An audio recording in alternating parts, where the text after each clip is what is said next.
नमस्कार दोस्तों, स्वागत है rice smart Hindi YouTube channel पर आप सभी का। आज के सेशन में जीएस की स्पेशल क्लास, इसमें हम देखेंगे कि ऐसे क्वेश्चन धमाकेदार जो कि इंपॉर्टेंट है competitive exam point of view से। और जैसे कि हम आप लोग तैयारी कर ही रहे हैं राइस स्मार्ट के साथ, तो तैयारी जारी रहनी चाहिए, उसमें कुछ नए प्रश्नों का साथ आज जुड़ेगा। तो चलते हैं अपने सेशन को बढ़ाते हुए, और इससे पहले फटाफट से लाइक एंड शेयर करके सेशन के लिए सबको एक साथ बुला लीजिए। हाँ जी दोस्तों, तो आइए करते हैं मेरे साथ हिस्ट्री की क्लास। तो आज के इस सेशन में सबसे पहले जो प्रश्न आप सबके सामने आता है वो क्या है? दिल्ली सल्तनत के किस राजवंश ने सबसे कम समय तक शासन किया? खिलजी, तुगलक, सैयद, लोधी। अगर बात करें तो ये कई बार हम विवरण कर चुके हैं, जिक्र कर चुके कि इस तरह का क्वेश्चन कई बार पूछा जा सकता है। ये कई बार पिछली क्लासेस में मैंने वर्बली बताया है, ठीक है। और क्योंकि अब ये कह रहे हैं क्या, सबसे कम समय तक, तो सबसे कम समय तक इनमें से कौन सा रहेगा? हमारा खिलजी वंश।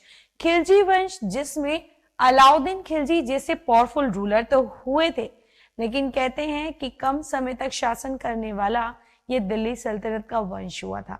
हम जानते हैं कि दिल्ली सल्तनत में 5 राजवंशों ने एक एक करके शासन किया, ठीक है। तो सबसे कम समय तक खिलजी ने।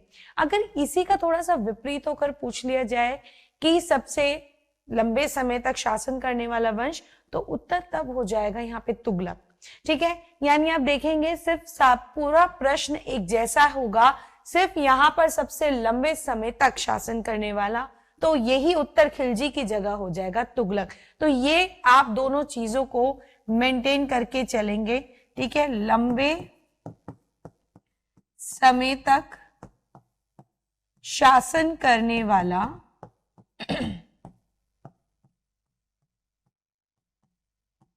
वंश, ठीक है। तो ये आपको याद रखना है। चलते हैं आगे की ओर। नेक्स्ट क्वेश्चन क्या है? पेशवाशिप कब समाप्त की गई थी? ठीक है, यानी जो पेशवा का जो पद था, जो ओहदा था, जो बना हुआ था इतने समय से, आखिरकार वो कब समाप्त हुआ? तो ये हमारे सामने ऑप्शंस हैं, इसमें ईयर्स दिए हुए हैं। देखते हैं उत्तर क्या होना चाहिए। 1858, 1818, 1861 या 1802। तो पेशवाशिप कब समाप्त होगी? जब फाइनली हम देखते हैं मराठों का अंत होगा। थोड़ा सा इसको ध्यान से समझेंगे तो इजीली आप इस क्वेश्चन को अटेम्प्ट कर सकते हैं, कोई बड़ी बात नहीं है, ठीक है। तो पेशवा पद कब समाप्त होगा? जब मराठों का अंत होगा। और मराठों का अंत हुआ था किसमें? तीसरे आंग्ल मराठा युद्ध में। यानी हम जानते हैं कि अंग्रेजों ने जिन्होंने भारत पर 200 सालों तक शासन किया, तो 200 सालों तक शासन करने के लिए हम देखते हैं कि किस तरह से उन्होंने भारत में जो शक्तियां थी, जो रूलर्स थे, उनके किस तरह से रूलर्स की जो शासन प्रणाली है उन सबको समाप्त कर दिया था। उनकी रियासतों को उनके अधिकारों को छीन लिया था, रियासतों को समाप्त कर दिया था, ठीक है। जैसे कि अगर सिख साम्राज्य की बात करते हैं या फिर हम बात करते हैं मैसूर की, तो मराठे भी उन्हीं में से थे, ठीक है। तो मराठों पे जो पेशवा का पद चला आ रहा था, वहीं अंग्रेजों ने इनसे युद्ध लड़ा था, जिसे हम कहते हैं थर्ड एंग्लो मराठा वॉर, ठीक है। Third Anglo Maratha war. इसमें एंग्लो कौन हो जाएगा बेटा? इसे हिंदी में हम क्या बोलेंगे? तृतीय आंग्ल मराठा युद्ध। और इसमें जो आंगल है, ये जो आंगल है, ये जो एंग्लो है, ये कौन है? ब्रिटिशर्स, जिन्होंने मराठों के साथ युद्ध लड़ा। यानी इसमें दो तरफ के लोग हैं, एक तरफ अंग्रेज और दूसरी तरफ मराठे हैं, ठीक है। जो कि ये युद्ध लड़ा जाता है, हम देखते हैं 1817 में, ठीक है। और 1818 में फाइनली हम देखते हैं, यानी हमारा उत्तर यहाँ पे 1818, जिसमें हम फाइनली ये देखते हैं कि किस तरह से पेशवा पद जो है इस युद्ध में समाप्त होता है, क्योंकि मराठे इसमें पूरी तरह से पराजित होते हैं और मराठों का साम्राज्य चला जाता है अंग्रेजों के हाथों में। जहां पर ये युद्ध का कारण शुरू हुआ था किससे? पिंडारियों से। हम सभी ने सुना है पिंडारी नामक संप्रदाय, जहां पर हम देखते हैं कि इस संप्रदाय को लेकर किस तरह से जब आक्रमण करते हैं अंग्रेज, तो कहीं ना कहीं मराठों के लिए ये चुनौती थी। और अंग्रेज चाहते ही थे मराठों को इस युद्ध में घसीटना, जिसमें हम देखते हैं कि अब अंतिम रूप से जो मराठे इसमें शामिल थे वो कौन थे? बाजीराव द्वितीय। बाजीराव द्वितीय, ठीक है, ये अंतिम पेशे होते हैं। वही अंग्रेजों की तरफ से हम देखते हैं कौन थे? हेस्टिंग्स थे, ठीक है, और कौन थे? हेस्टिंग्स थे और दूसरे थे मालकॉम। जॉन मालकॉम बहुत ही ये जबरदस्त व्यक्ति थे, इनको कम मत समझना, ठीक है। तो इनके बलबूते पर अंग्रेज जो है इनसे विजयी होते हैं और मराठों का अंत होता है। लोक निर्माण विभाग की स्थापना डैश ने की? Lord Dalhousie, Lord Cornwallis, Lord Auckland, Warren Hasting. बहुत ही क्लियर उत्तर है यहाँ पर लॉर्ड डलहौजी। लोक निर्माण विभाग जिसे हम लोग किस नाम से जानते हैं इंग्लिश में?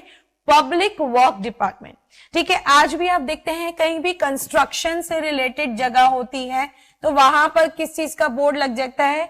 PWD, पब्लिक वर्क डिपार्टमेंट, जिसकी स्थापना बहुत पहले ही डलहौजी ने 1854 में कर दी थी। दरअसल इसकी देखरेख को देकर अगर हम देखते हैं कि मिलिट्री जो है अगर इस वर्क में जो शामिल होती हैं तो वहीं दूसरी तरफ वो सिविलियन वर्क्स को देख नहीं पा रही थी। तो बहुत आवश्यकता है एक ऐसा विभाग, एक ऐसा डिपार्टमेंट जो अलग तरीके से पूर्ण रूप से स्थापित किया जा सके, ताकि उसकी स्थापना के बाद अच्छे से पब्लिक वर्क को कंट्रोल किया जा सके, ठीक है। जैसे कि हम देखते हैं बहुत सारे निर्माण जो है अब होने लगे थे 19वीं शताब्दी के मध्य में। 19वीं शताब्दी के मध्य में अंग्रेजों ने भारत में कुछ ज्यादा ही निर्माण और विकास की ओर ध्यान दिया था, ठीक है। जैसे हम देखते हैं ब्रिजेस बनना, ठीक है, या फिर रोड्स बनना, या फिर बहुत सारे कंस्ट्रक्शन, रेलवे लाइंस का ये दौर चल ही रहा था, जैसे कि हम जानते हैं दोस्तों। इसीलिए इस दौर पर ध्यान देते हुए डलहौजी ने इसका निर्माण कराया था। और जानते हैं कि डलहौजी के काल में बहुत सारे महत्वपूर्ण निर्माण हुए थे, जैसे पहली रेलवे लाइन आई थी, टेलीग्राफ लाइन आई थी। इसीलिए वहीं अगर हम ब्रिटिशर्स में बात करते हैं तो जैसे भारत में जाना जाता है, मतलब भारतीयों में जाना जाता है राजा राम मोहन रॉय को मॉडर्न इंडियन फादर, यानी आधुनिक भारत के पिता, आधुनिक भारत के जनक, उसी तरह से ब्रिटिशर्स में देखा जाए तो डलहौजी हैं आपके फादर ऑफ मॉडर्न इंडिया, जिन्होंने निर्माण की ओर कुछ ज्यादा ही ध्यान दिया था, ठीक है। नेक्स्ट देखते हैं, कलकत्ता की स्थापना किसने की थी? John Surman, Vasco da Gama, Warren Hastings, Job Charnock, ठीक है। तो यहां पर दरअसल कलकत्ता की स्थापना करने वाले कौन थे? Job Charnock. जॉब चार्नॉक जिन्होंने 1690 में हम देखते हैं ये कलकत्ता नगर जिसकी नींव रखी गई थी ये अस्तित्व में आया था। दरअसल ये 3 गांव से इसका निर्माण हुआ था, ठीक है, कलिकता, गोविंदपुर और सुतानती, ठीक है। दरअसल ये गांव के निर्माण से ये जो नगर का रूप लेता है, आगे जाकर अंग्रेजों की ये एक बहुत महत्वपूर्ण प्रेसिडेंसी होती है और बहुत जल्द इनकी आगे जाकर ये क्या बनती है? कैपिटल यानी राजधानी, ठीक है। यूं तो हमें याद रखने होंगे कि अंग्रेजों की कितनी प्रेसिडेंसी थी? 3। भारत में ये मैं कई बार पिछली क्लासेस में आपसे डिस्कस कर चुकी हूं और ये आपको याद होना चाहिए, आपसे पूछा जा सकता है, यूं ही प्रश्न बन जाएगा कि इनमें से कौन सी अंग्रेजों की प्रेसिडेंसी नहीं है। तो 3 प्रेसिडेंसी इनकी थी, तो 3 ऑप्शन में तो वो हो सकता है और ऑड वन आउट में ही आपका उत्तर होगा, क्योंकि वो पूछ रहे हैं कौन सी प्रेसिडेंसी नहीं थी, ठीक है। तो उसमें एक हो जाएगा आपके ऑप्शंस में 3 प्रेसिडेंसी कौन सी है? कलकत्ता, बॉम्बे और मद्रास। वैसे कई बार बता चुकी हूं, लेकिन क्योंकि हमारे कुछ नए बच्चे हैं जो अभी तक इस चीज को नहीं जानते, तो उनके लिए ये चीज हम लोग टाइम टू टाइम अपडेट करते रहते हैं कुछ नए क्वेश्चंस और पैटर्न्स के साथ, क्योंकि ये बहुत ही इंपॉर्टेंट है, इसे इग्नोर नहीं कर सकते हैं, ठीक है। तो इसीलिए यहाँ पर हम देखते हैं कि ये जॉब चार्नॉक ने ही इसकी नींव रखी थी, जो आगे जाकर अंग्रेजी शासन का आधार बना था और बाद में जाकर यही राजधानी 1911 में कलकत्ता से लाई जाती है दिल्ली की ओर हस्तांतरित करते हुए, ठीक है। तो आगे बढ़ते हैं अगले प्रश्न की ओर दोस्तों। अब आ गया है सिंधु घाटी सभ्यता से एक प्रश्न बहुत अच्छा है। सिंधु सभ्यता के बारे में निम्नलिखित में से मतलब निम्नलिखित में से कौन सा कथन सत्य नहीं है? ठीक है, मैंने कई बार बोला है हमें प्रश्नों की ओर ध्यान देते हुए बेटा ये देखना चाहिए कि सत्य है या नहीं है पे बात की जा रही है, और यहां पर अगर ये नहीं को कोट कर रहे हैं तो ध्यान से हर स्टेटमेंट को अंडरस्टैंड करना होगा। ठीक है, शहरों में सटीक जल निकासी व्यवस्था यानी इसका ड्रेनेज सिस्टम। सिंधु घाटी सभ्यता की अगर बात करें, इसकी तारीफ करें, इसके लक्षणों को देखते हुए, फीचर्स को देखते हुए, तो सबसे ज्यादा तारीफ की गई है इसके टाउन प्लानिंग को लेकर, नगर नियोजन को लेकर, या फिर हम बात करते हैं जल निकासी प्रणाली, ड्रेनेज सिस्टम यानी जल निकासी व्यवस्था, जिसकी इतिहासकारों ने खूब जमकर तारीफ की है।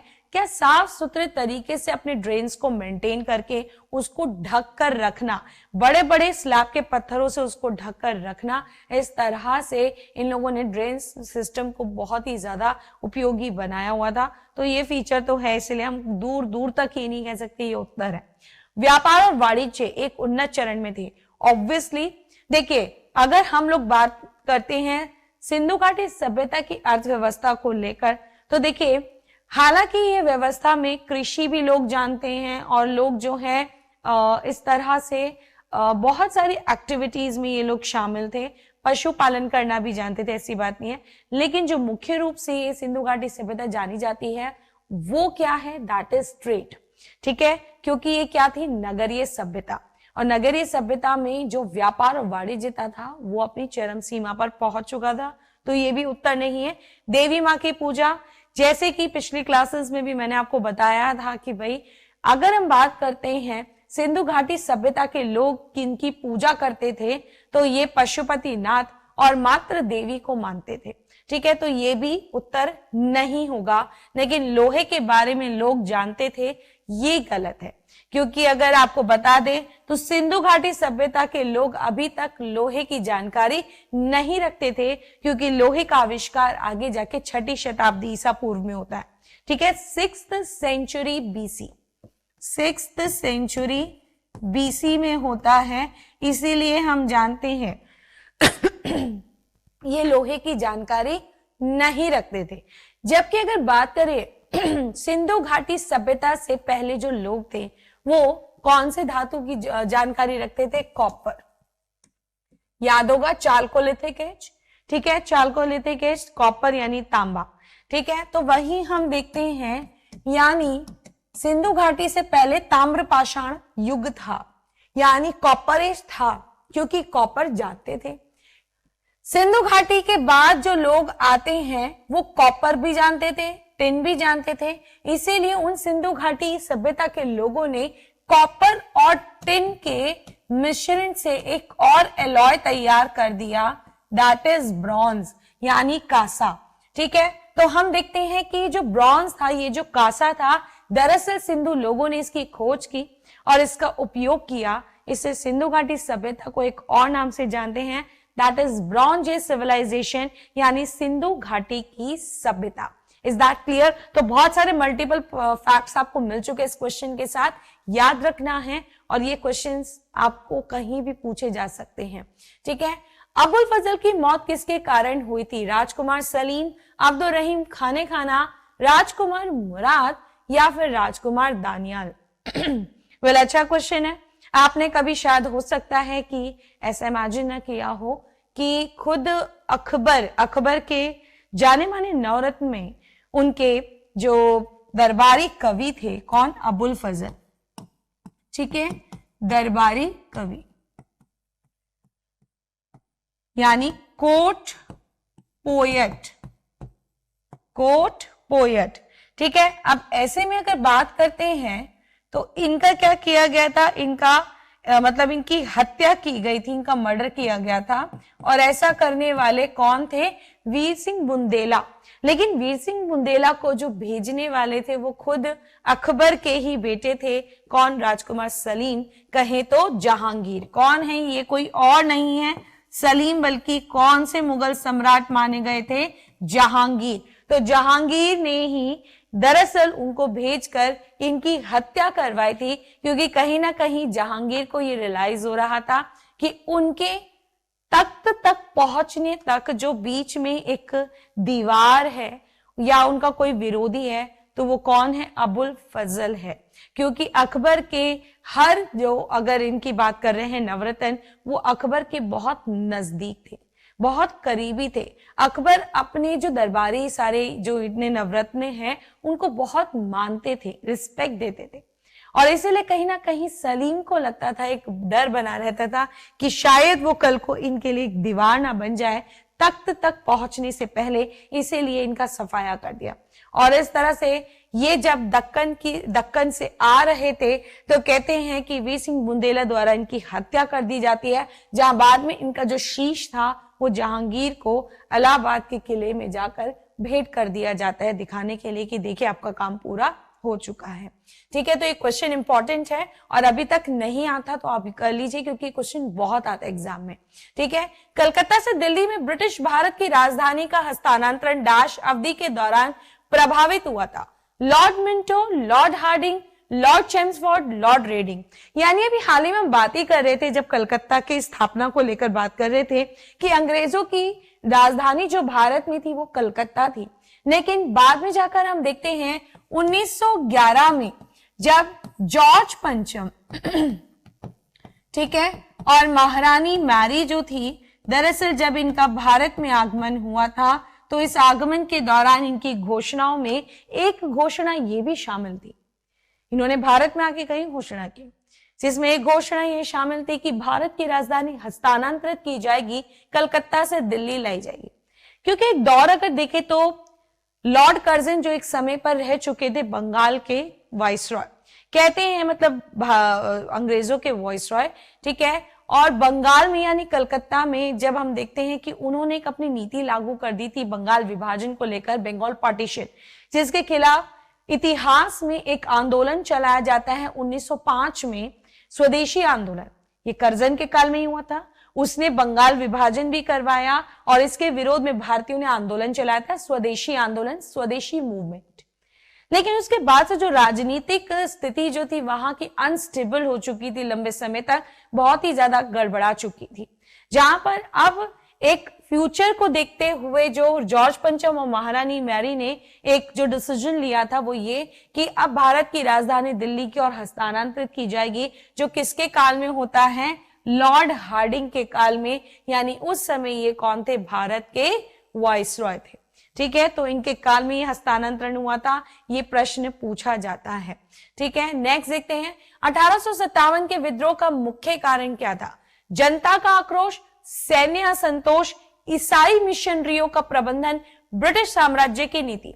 वेल अगर देखा जाए तो पब्लिक आउटरीच, मिलिट्री डिसकंटेंट, ये सब तो कारण था। मतलब एक तरह से जनता का आक्रोश जो था, उनके अंदर जो ये आक्रोश उत्पन्न हो रहा था, उनके पीछे भी तो कुछ कारण होंगे। तो एग्जैक्टली यहाँ पे कारण तो डिफाइन नहीं हुआ है कि जनता आक्रोश में क्यों थी। ठीक है, उस पर हम बात करते हैं। वहीं सैन्य असंतोष, तो अगर हम 1857 के कारणों में बात करते हैं तो 1857 के कारणों में बहुत सारे कारण शामिल हैं, उनमें से एक कारण ये माना जाता है। ठीक है, तो वहीं देखते हैं ईसाई मिशनरियों का प्रबंधन, ये भी इसका एक रीजन था। लेकिन ब्रिटिश साम्राज्य की जो नीति, एक्चुअल में अब इसमें ये सारे कारण समाहित हो जाते हैं। इस ऑप्शन में हम देख रहे हैं सारे ही कारण समाहित हो जाते हैं। ब्रिटिशर्स की पॉलिसीज, जो ऐसी पॉलिसीज थी जिसे हाल ही में डलहौजी ने चलाया था, उसमें हम देखते हैं कि डलहौजी ने एक अपनी हड़प नीति अपनाई थी, जिसे हम लोग बोलते हैं doctrine of lapse. Doctrine of lapse के तहत हम देखते हैं कितने सारे जो रियासतें थी वो अपने राजवंशों पर अधिकार खो चुकी थी डलहौजी की इस नीति के कारण से, जिसमें जनता का आक्रोश भी था। तो वही हम देखते हैं कि यूरोपियंस द्वारा यानी अंग्रेजों द्वारा यहाँ पर कितने समय से जो है हमारे जो सैनिक थे उनके साथ डिस्क्रिमिनेशन किया जाता था, जिस डिस्क्रिमिनेशन में हम बीच भारत में ये भी देखते हैं कि ईसाई मिशनरियों का भी रोल आता जा रहा है। न केवल सैन्य रूप से हम देख रहे थे, बल्कि हम देख रहे थे किस तरह से कि ये समाज में इनका इंटरप्शन बढ़ता जा रहा है, धर्मांतरण होते जा रहे थे। वहीं दूसरी तरफ हमारी जो ये सोच लेकर आ रहे थे, उस सोच के कारण हमारी परंपराओं पर, ऐसा उनका मानना, हालांकि कुछ बुरी परंपराएं भी थी जो उसके दौरान समाप्त की गई थी, शासन के दौरान, इन गवर्नर जनरल के दौरान, तो कोई बुराई नहीं थी। लेकिन इन भारतीयों की नजर में दरअसल ये एक तरह का क्या था, इंटरफेरेंस था, हस्तक्षेप जो उन्हें पसंद नहीं था। इसी कारण से ये आक्रोश समय से उत्पन्न हो चुका था, जो बढ़ता जा रहा था समय के साथ। ठीक है, तो उसके बाद हम देखते हैं कि ब्रिटिश साम्राज्य की नीति, तो इस तरह की जो सारी नीतियां थी, चाहे वो पॉलिटिकल हो, चाहे वो सोशल हो, चाहे वो इकोनॉमिक हो, यानी वो अगर किसी तरह से भी देखी जाए, राजनीतिक, सामाजिक, आर्थिक या धार्मिक, तो सारी नीतियों में अंग्रेजों ने इंटरफेरेंस हद से ज्यादा कर दिया था।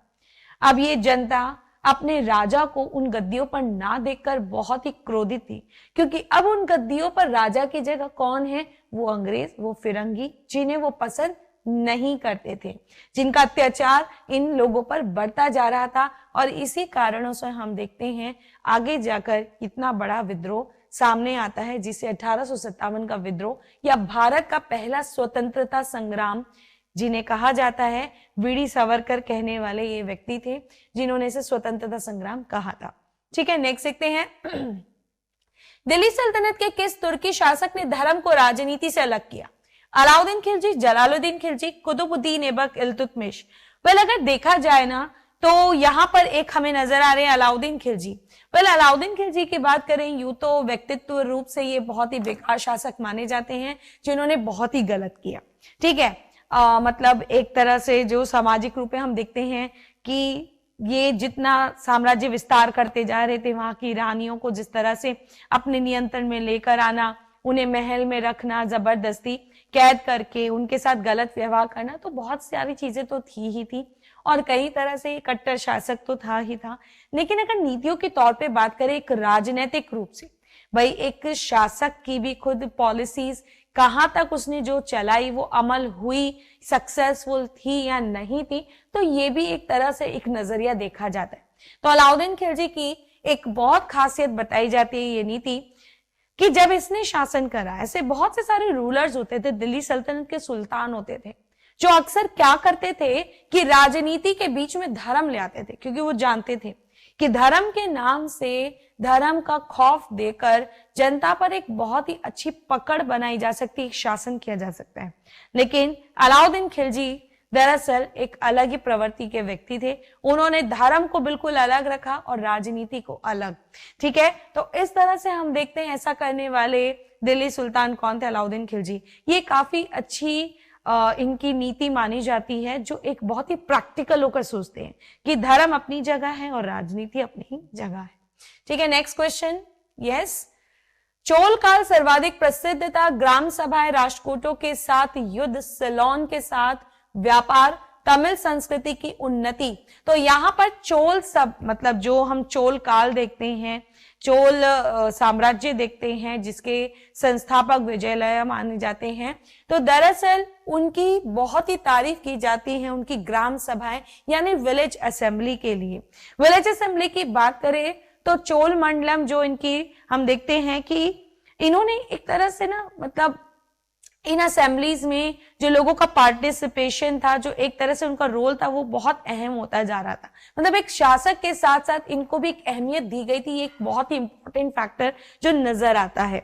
ठीक है, तो वहीं हम देखते हैं कि इस तरह से उर सभा, सभा या फिर महासभा दोनों हो सकता है।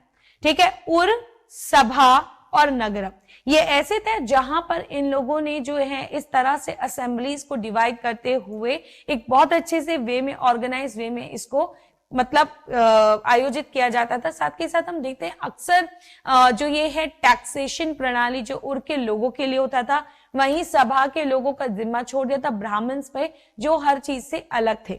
ठीक है, जिनके लिए कुछ भी चीजें, ये नियम जो चीजें थी वो अलग थी, वो इन सब चीजों से बंधित नहीं थे। ठीक है, तो ये बहुत ही फेमस था चोल अपने विलेज असेंबली के लिए, या फिर हम कह सकते हैं ग्राम सभाएं। ठीक है, इसके अलावा चोल की जो नेवी है उसके ऊपर भी बहुत बताया जाता है कि जबरदस्त नेवी बिल्ड की थी चोल शासकों ने। और वैसे भी हम जब बात करते हैं राजा राज चोल, और ये जो है ये बहुत ही फेमस और पावरफुल रूलर्स हुए थे। ठीक है, जिन्होंने चोल साम्राज्य को एक चरम सीमा तक पहुंचा दिया था। ठीक है, नेक्स्ट देखते हैं, गाजी मलिक किस वंश का संस्थापक था? गाजी मलिक किस वंश का संस्थापक था? तुगलक, खिलजी, सैयद लोधी। तो गाजी मलिक सबसे पहले तो जानना पड़ेगा कि गाजी मलिक उपाधि थी। ठीक है, गाजी मलिक एग्जैक्टली क्या है? एक नेम नहीं है बेटा, क्या है ये? उपाधि है। अब ये उपाधि किसकी है? गियासुद्दीन तुगलक। ठीक है, ये गियासुद्दीन तुगलक की है। अब गियासुद्दीन तुगलक से तो हम इजीली बता सकते हैं तुगलक वंश का संस्थापक था। ठीक है, इसने शासन किया था 1320 से 1325। इसकी सबसे अच्छी खासियत जो नजर आती है वो ये कि इसने 5 साल में ही तुगलक को बहुत जबरदस्त तरीके से स्टेबल कर दिया था। साथ के साथ कहते हैं जितने युद्ध इसने लड़े थे उन सब के सब युद्धों में ये विजयी हुआ, कभी पराजित नहीं हुआ, इसीलिए इसने गाजी उपाधि ली थी। अक्सर ना दिल्ली सल्तनत में सैयद को लेकर, तुगलक को लेकर उनके संस्थापक पे बड़ा क्वेश्चन आता है, पहली बात। तो वहीं दूसरी तरफ अगर हम बात करते हैं तो गाजी मलिक जिन्होंने तुगलकाबाद किला जो दिल्ली में स्थित है, तुगलकाबाद किले का निर्माण किया था, जिस किले की खासियत बताते हैं कि ये कुछ पिरामिड नुमा बना हुआ है, क्योंकि ये इस तरह से इसकी दीवारें बनाई हैं ताकि कल को दुश्मन सेना इस दीवारों पर ना चढ़ सके, मतलब इन दीवारों को क्रॉस ना कर सके। दूसरी बात, इन दीवारों की चौड़ाई कुछ इस तरह से बताई गई है कि चौड़ाई इतनी है, कहा जाता है कि इस पर से एक गाड़ी भी जा सकती है। तो वहीं पर आगे जाके इनके पुत्र मोहम्मद बिन तुगलक के काल में आते एक यात्री जिसका नाम था इब्न बतूता।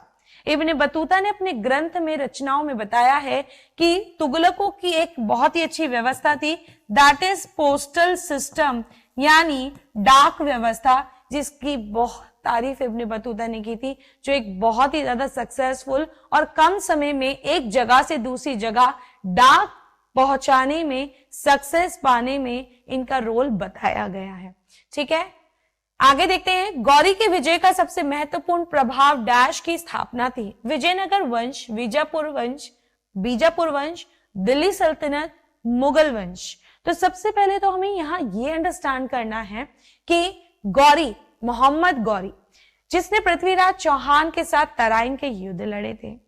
हालांकि हम देखते हैं कि शुरुआती दौर में तो गौरी ही पराजित रहा था, लेकिन जब द्वितीय तराइन का युद्ध, अंतिम रूप से हम इस युद्ध में गौरी को विजयी देखते हैं और पृथ्वीराज चौहान की पराजय देखते हैं, तो उस युद्ध के बाद से आगे जाके किसके लिए रास्ता बन चुका था?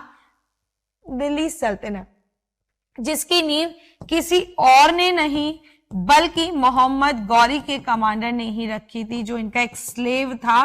कौन था? इनका एक गुलाम।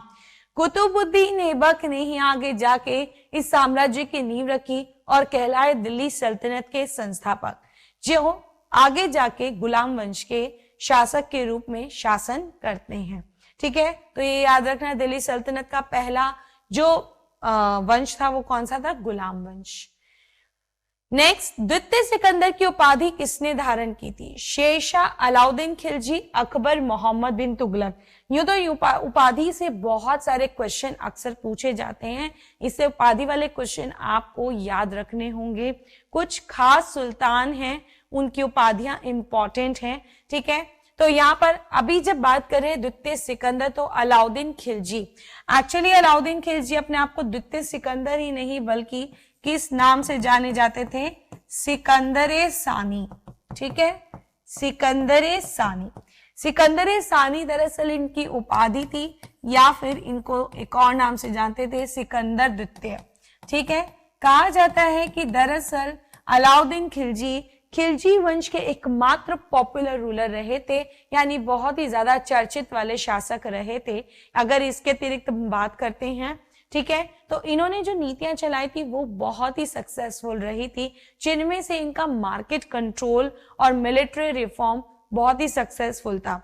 मार्केट कंट्रोल की जो बात इन्होंने करी थी उसे पूर्ण रूप से ये करने में सफल हुए, इसलिए इतिहासकारों ने इनको एक उपाधि और दी थी, इनको एक और नाम से बुलाया गया है, पॉलिटिकल इकोनॉमिस्ट।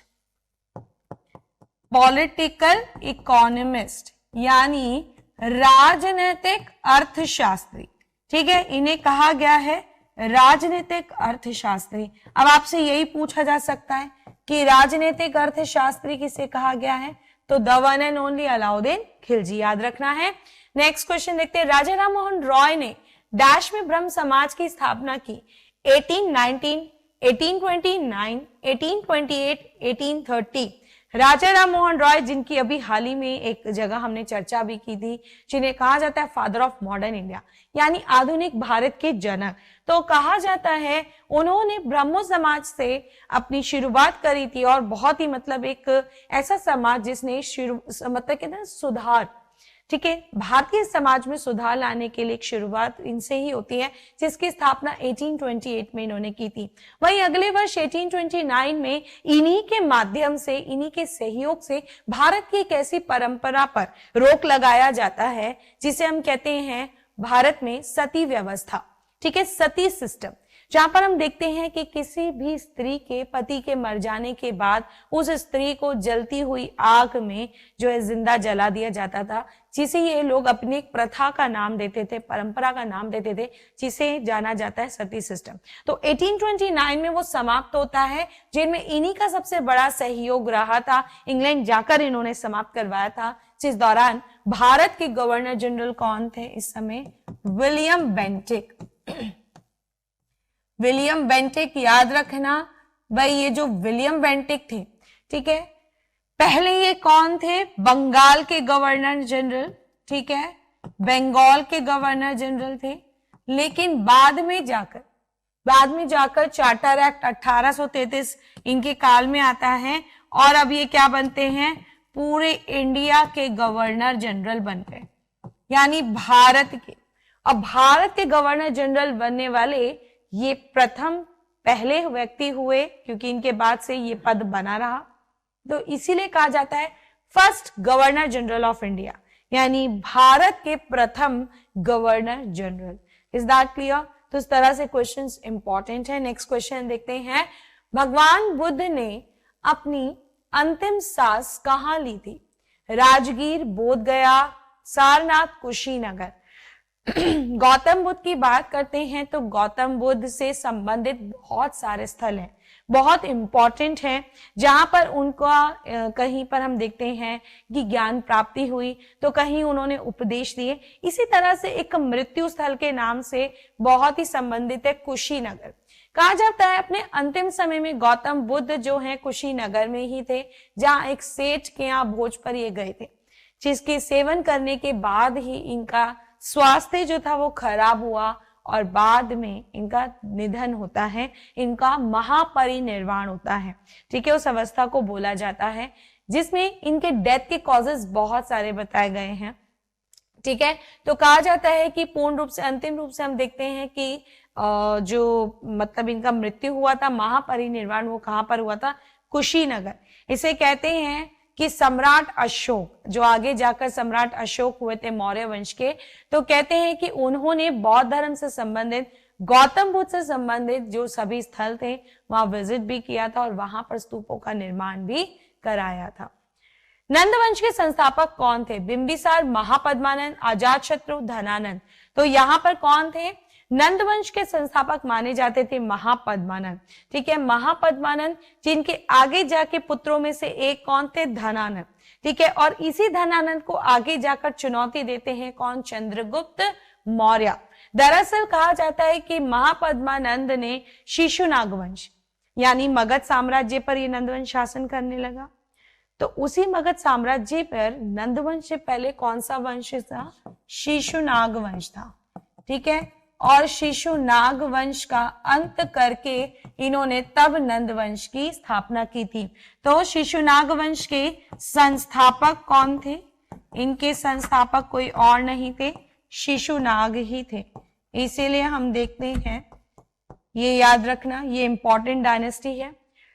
तो नंदवंश हो गया, शिशुनाग हो गया, और अगर हम इससे पहले बात करते हैं कि मगध का पहला राजवंश, यानी शिशुनाग से पहले जो शासन कर रहे थे, जो मगध का पहला राजवंश माना जाता है, वो कौन सा था, हरियंक वंश। ठीक है, जिसके संस्थापक कौन थे, बिंबिसार। संस्थापक कौन थे इसके? बिंबिसार। ठीक है, बिंबिसार।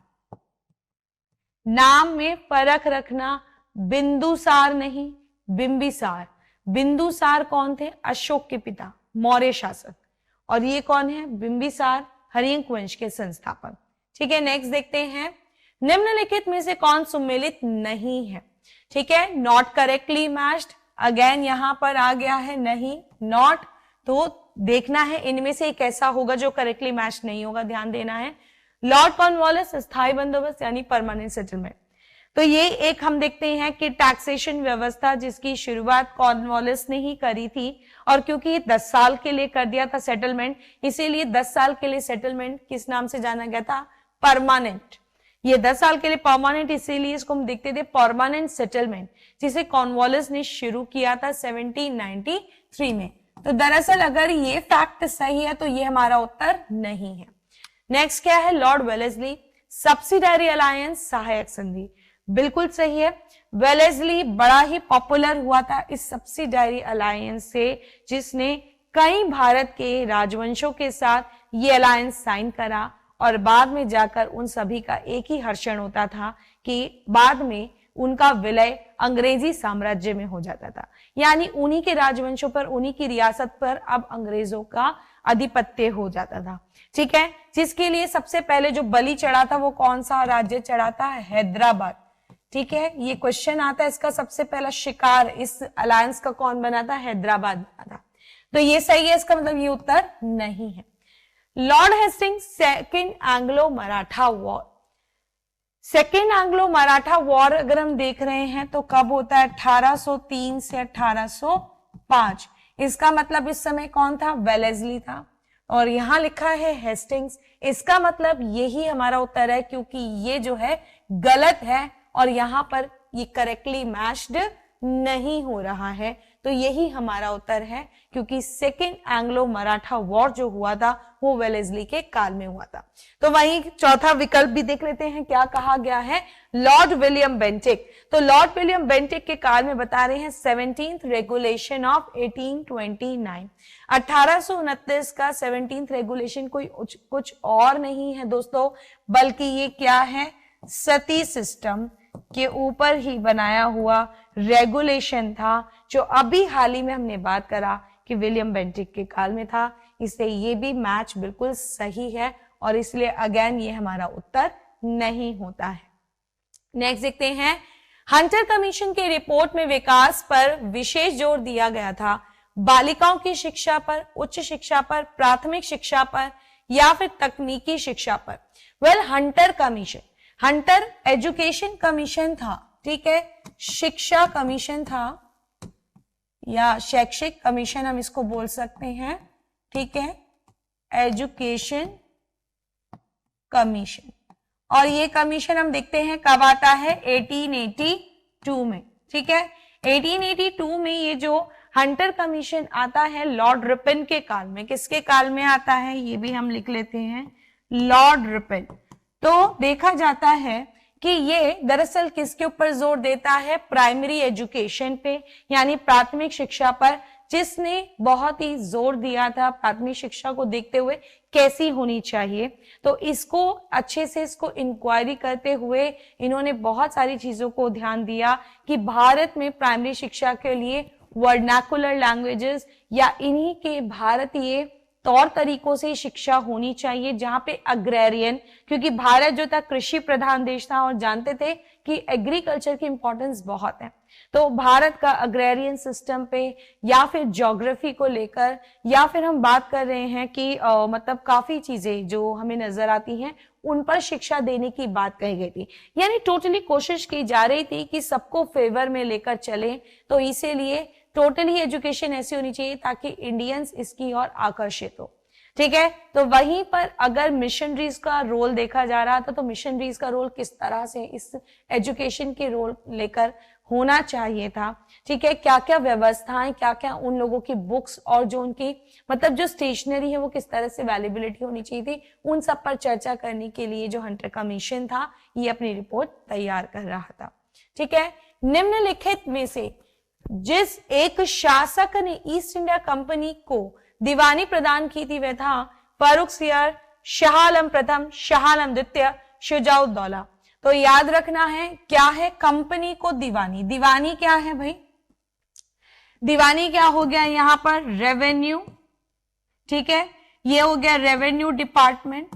कौन से राज्य का था? बंगाल का। यानी राजस्व व्यवस्था को देखने वाला एक ऐसा विभाग जो सारे राजस्व की चीजों को लेकर, कलेक्शन को लेकर सब अपने नियंत्रण में रखता था, उसे कहते थे दीवानी।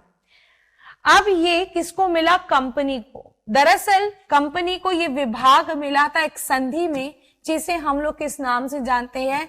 1765 की ट्रीटी ऑफ इलाहाबाद, यानी इलाहाबाद की संधि। ठीक है, इलाहाबाद की संधि के दौरान ये होता है, एक सेकेंड, ये याद रखना। याद आया कुछ? अगर मैं बात करूं बैटल ऑफ बक्सर को लेकर, यानी बक्सर का युद्ध हुआ था, कैसे भूल सकते हैं, 1764 में। और बक्सर के युद्ध के बाद जो संधि साइन होकर सामने आती है महत्वपूर्ण रूप से, वो ट्रीटी ऑफ इलाहाबाद थी, इलाहाबाद की संधि। ये साइन करने वाले कोई और नहीं थे बल्कि दो लोग थे, रॉबर्ट क्लाइव, नाम सभी ने सुना है, रॉबर्ट क्लाइव। और इस समय जो मुगल शासक थे, मुगल सम्राट थे, वो कौन थे? शाह आलम II थे। इसीलिए कहा जाता है शाह आलम द्वितीय ने उनके नियंत्रण में, उनके संधि के साइन के तहत ही ये दीवानी हम देखते हैं कंपनी के पास चली जाती है, और वहां पर बंगाल में एक रूप से अंग्रेजों का आधिपत्य हो जाता है, ईस्ट इंडिया कंपनी का आधिपत्य हो जाता है। अब क्योंकि बंगाल में नवाब भी एक है, मतलब नवाब भी है एक अथॉरिटी के रूप में, और दूसरी तरफ कौन है? कंपनी भी है। तो किनका शासन हो गया? दो का, यानी निजाम भी है, शासक भी है, और कौन, मतलब नवाब भी है, और दूसरी तरफ अंग्रेज भी है। इसे बंगाल में लागू होता है इस संधि के बाद से द्वैध शासन। क्या लागू हो जाता है? द्वैध शासन, जिसे इंग्लिश में बोलते हैं डुअल गवर्नमेंट। क्या बोलते हैं? Dual government. ये क्वेश्चन आता है किसके बाद से बंगाल में जो है द्वैध शासन लागू होता है, डुअल गवर्नमेंट लागू होता है? तो इस संधि के बाद से। या किसने इस डुअल गवर्नमेंट को स्थापित किया था, किसने इसे इंट्रोड्यूस किया था? रॉबर्ट क्लाइव ने। ठीक है, तो ये नोट्स में आप लोग जरा मेंशन करके ध्यान से लिख लीजिएगा। नेक्स्ट, भारत में चिश्तिया सूफी मत को स्थापित किया ख्वाजा बदरुद्दीन, ख्वाजा मोइनुद्दीन, शेख अहमद सरहिंद या शेख बहाउद्दीन जकारिया। यूं तो बहुत सारे सूफी सिलसिले हुए थे और बहुत सारे सूफी संत हुए थे जिन्होंने भारत में सूफी अवधारणा को एक राह दी थी, लेकिन जब उनमें से सबसे ज्यादा पॉपुलर जो सिलसिला माना जाता है वो कौन सा था? चिश्तिया, जिसके संस्थापक माने जाते हैं ख्वाजा मोइनुद्दीन चिश्ती।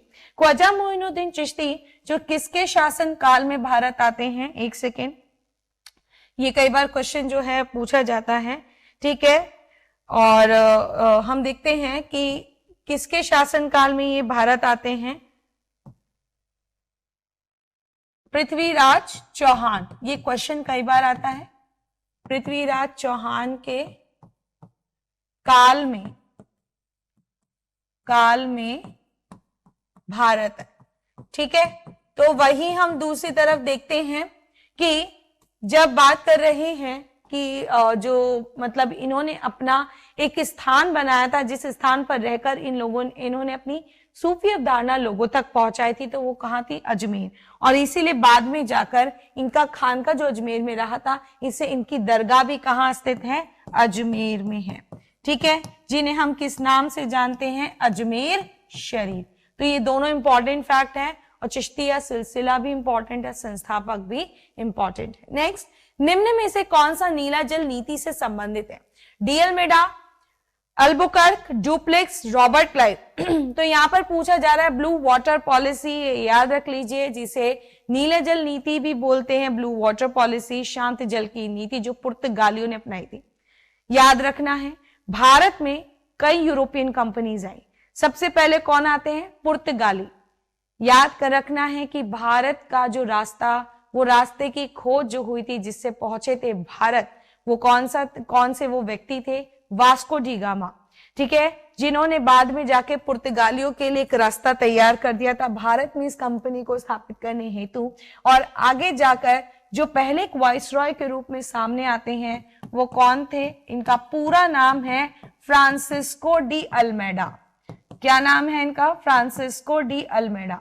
तो फ्रांसिस्को डी अल्मेडा पहले वाइसरॉय होते हैं और बाद में जाकर इन्होंने ये नीति अपनाई थी जहां पर इन्होंने भारत में किले, फोर्ट, इन सब पे ना ध्यान देते हुए बल्कि एक समुद्री रास्ते पर अपनी नियंत्रण को मजबूत बनाना, अपने साम्राज्य को किस तरह से इसका एक तरह से कहते हैं ना कि इन्होंने इस रास्ते को खोजा है तो यही इसके हकदार हैं, इसीलिए अपना आधिपत्य जमाना चाह रहे थे। यानी ये रूट जो है अब हमारी देन है, तो हमारा ही कंट्रोल यहाँ रहेगा, इस पर हमारा साम्राज्य रहेगा, इस पर हमारा होल्ड रहेगा। ये था इनका ब्लू वाटर पॉलिसी। जिन पुर्तगालियों को आगे जाकर जो एक मुकाम हासिल होता है वो किसके कारण होता है? अल्बुकर्क। इसीलिए भारत में पुर्तगाली ईस्ट इंडिया कंपनी या पुर्तगाली साम्राज्य का जो वास्तविक संस्थापक मानते हैं वो किसको मानते हैं? अल्बुकर्क, जिसका पूरा नाम है अल्फांसो डी अल्बुकर्क। ठीक है, तो इस तरह के बहुत इंपॉर्टेंट क्वेश्चंस होते हैं। फूट डालो राज करो की रणनीति किसके द्वारा अपनाई गई थी? Lord Curzon, Lord Canning, Lord Dalhousie, Lord Wellesley. Well अगर देखा जाए तो ये बहुत अब तक पढ़ते आ रहे थे हम लोग काफी छोटी क्लासेस से कि अंग्रेजों की क्या पॉलिसी रही थी? डिवाइड एंड रूल, यानी फूट डालो शासन करो नीति, फूट डालो राज करो नीति। तो फाइनली हम देखते हैं कि इसमें इस अवधारणा को अपनाने वाले बहुत लोग हुए थे। ठीक है, अब उनमें से हम खास तौर पे यहाँ पर देखते हैं लॉर्ड कर्जन। लॉर्ड कर्जन ने ये जो नीति अपनाई थी इसको किस तरह से हम देखते हैं जब इन्होंने बंगाल विभाजन की घोषणा की। अभी मैंने हाल ही में जब बताया कि राजधानी हस्तांतरण होती है कलकत्ता से दिल्ली की ओर, तो दरअसल बंगाल में जो कलकत्ता राजधानी अंग्रेजों की थी वहां का माहौल गड़बड़ा गया था। वो दरअसल इनकी घोषणा से ही गड़बड़ाया था, जिन्होंने बंगाल विभाजन, बंगाल पार्टीशन की घोषणा की थी। किसकी? बंगाल पार्टीशन, बंगाल विभाजन। और इसके विरुद्ध कौन सा आंदोलन चलाया जाता है? इसके विरुद्ध उसी वर्ष 1905 में हम देखते हैं आंदोलन चलाया जाता है स्वदेशी आंदोलन। ठीक है, जिसे आप लोग बोलते हैं किस नाम से? स्वदेशी मूवमेंट। और इसकी लीडरशिप करने वाले कौन से लीडर माने जाते हैं? जिन्हें हम जानते हैं लाल बाल पाल। लाल बाल पाल यानी लाला लाजपत राय, बाल गंगाधर तिलक, बिपिन चंद्र पाल, इनके नियंत्रण में यह आंदोलन शुरू किया जाता है। ठीक है, नेक्स्ट, निम्नलिखित में से किस शासक के लिए एक ब्राह्मण शब्द का प्रयोग किया गया है? पुष्यमित्र शुंग, खारवेल, गौतमीपुत्र शतकर्णी, सुशर्मन। तो यहाँ पर उत्तर होता है हमारा गौतमीपुत्र शतकर्णी। दरअसल कहते हैं अगर हम प्राचीन इतिहास की बात करें तो बहुत सारे अभिलेख बहुत इंपॉर्टेंट होते हैं, जिन अभिलेख पर क्वेश्चंस पूछे जाते हैं उनमें से एक अभिलेख होता है नासिक अभिलेख। ठीक है, नासिक अभिलेख कई बार ये आपने ऑप्शंस में एग्जाम देते वक्त देखा होगा, हो सकता है, या इस पर डायरेक्ट क्वेश्चन आपसे पूछा होगा। ठीक है, नासिक इंस्क्रिप्शन, जो कि लिखवाने वाले कौन थे? गौतमीपुत्र शतकर्णी की माता यानी गौतमी बलश्री। हम देखते हैं कि उनके द्वारा ये लिखवाया गया था, एक सेकेंड, ये लिखवाया जाता है जहां पर उन्होंने अपने जो बेटे थे, अपने जो पुत्र गौतमी पुत्र शतकर्णी के लिए बताया था, उनके लिए एक टर्म यूज की थी, एक ब्राह्मण, जहां पे इसको अलग अलग तरह से डिफाइन करते हैं। एक मात्र ब्राह्मण, एक ऐसे ब्राह्मण जो एक विजयी रूप में माने जाते हैं। ठीक है, एक ऐसे ब्राह्मण जिन्होंने क्षत्रियों का जो प्रभाव है उसको कम किया था। एक ऐसे ब्राह्मण जिनके काल में हम देखते इंटर मैरिजेस, इवन ये भी पता चलता है कि इनके काल में इंटर मैरिजेस चारों वर्णों के बीच में होना पूर्ण रूप से जो था वो निषेध था, मना था।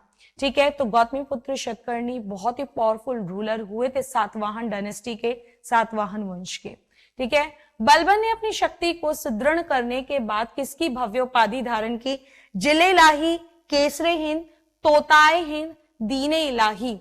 तो भाई बलबन जो कि गुलाम वंश का शासक था, दिल्ली सल्तनत में पहला राजवंश गुलाम वंश, और गुलाम वंश का एक कट्टरवादी शासक था बलबन। कहते हैं कि इसका वास्तविक नाम देखा जाए तो क्या था? उलुग खां। इसका वास्तविक नाम था उलुग खां। और कहा जाता है कि इसने उपाधि अपनाई थी जिल्ले इलाही।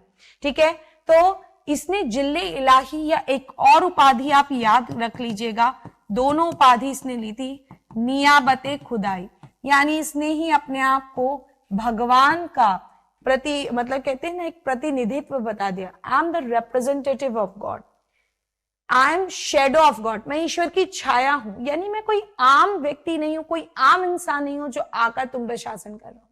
ठीक है, तो अपने आप को सबसे ऊपर बताया था इसने, तो इस तरह की उपाधि धारण की थी नियाबते खुदाई और दूसरी तरफ जिले इलाही, ये दोनों ही इसकी उपाधि है। जबकि केसरे हिंद हम देखते हैं आधुनिक भारत में धारण की गई उपाधि थी। तो ताए हिंद जो कि अमीर खुसरो को कहा जाता था, ठीक है, और दीन-ए इलाही एकमात्र धर्म था जिसकी स्थापना अकबर ने की थी। ठीक है, एक प्रकार का धर्म था। सांची स्तूप का निर्माण किसने किया था?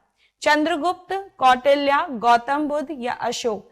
तो भाई सांची स्तूप का निर्माण कराने वाले कोई और नहीं थे बल्कि कौन थे? अशोक थे। ठीक है, मौर्य शासक अशोक जिन्होंने कलिंग युद्ध को त्याग कर बाद में बौद्ध धर्म अपना लिया था। बौद्ध धर्म की तरफ इन्होंने अपना जो एक कहते हैं ना मतलब अपना झुकाव दिखाया था, उसको लेकर कई सारे निर्माण इन्होंने करवाए थे, जिनमें से एक विशेष माना जाता है मध्य प्रदेश के भोपाल में स्थित ये सांची स्तूप। कहा जाता है कि सांची स्तूप बहुत ही खूबसूरत भी है, साथ ही साथ बौद्ध धर्म की काफी पिक्चर्स को दर्शाता है जो गौतम बुद्ध के जीवन अवस्था से संबंधित है। ठीक है, तो हम देखते हैं कि ये स्तूप जो है बौद्ध धर्म में इसका एक विशेष मतलब महत्व माना जाता है कि जो गौतम बुद्ध उनसे संबंधित चीजें हैं उनको दरअसल वहां एक जगह पर क्या करते थे? स्थापित कर देते थे और उसको कहा जाता था स्तूप। ठीक है, तो कई सारे स्तूप बनवाए थे जिनमें से कुछ नष्ट कर दिए गए हैं, लेकिन जो बचे हैं उनमें से एक माना जाता है सांची स्तूप जो अशोक द्वारा स्थापित किया गया। नेक्स्ट, महावीर स्वामी का जन्म कहाँ हुआ था? कुंडग्राम, पाटलिपुत्र, मगध या फिर वैशाली? तो उत्तर होता है हमारा यहाँ पे कुंडग्राम। दरअसल अगर हम देखते हैं जो महावीर स्वामी जो कि माने जाते हैं जैन धर्म के 24वें तीर्थंकर, 24वें और अंतिम तीर्थंकर, इनसे पहले भी एक विशेष तीर्थंकर 23वें हुए थे जिनका नाम था पार्श्वनाथ। और कहा जाता है कि महावीर स्वामी के जो माता पिता थे वो पार्श्वनाथ के ही फॉलोअर्स में से थे। अगर देखते हैं महावीर स्वामी के जन्म को लेकर तो जैन धर्म में आगे जाके दो संप्रदाय होते हैं, दिगंबर और श्वेतांबर। ठीक है, तो जो दिगंबर और श्वेतांबर है दोनों ही अपने ग्रंथों में इनके जन्म स्थान को लेकर विवरण दिया है, जिससे ये बात कंफर्म होती है कि इनका जन्म कुंडग्राम वैशाली यानी बिहार में हुआ था। ठीक है, और आज का सेशन यही समाप्त होता है। तो कैसा रहा था ये जबरदस्त सेशन, मेरे साथ कैसे रहे थे प्रश्न, फटाफट से कमेंट बॉक्स में लिखकर बताइए। अगली बार फिर से नए क्वेश्चन के साथ अगले नए सेशन में आपसे मुलाकात करूंगी। तब तक लाइक एंड शेयर करना मत भूलेगा। Tata, bye bye.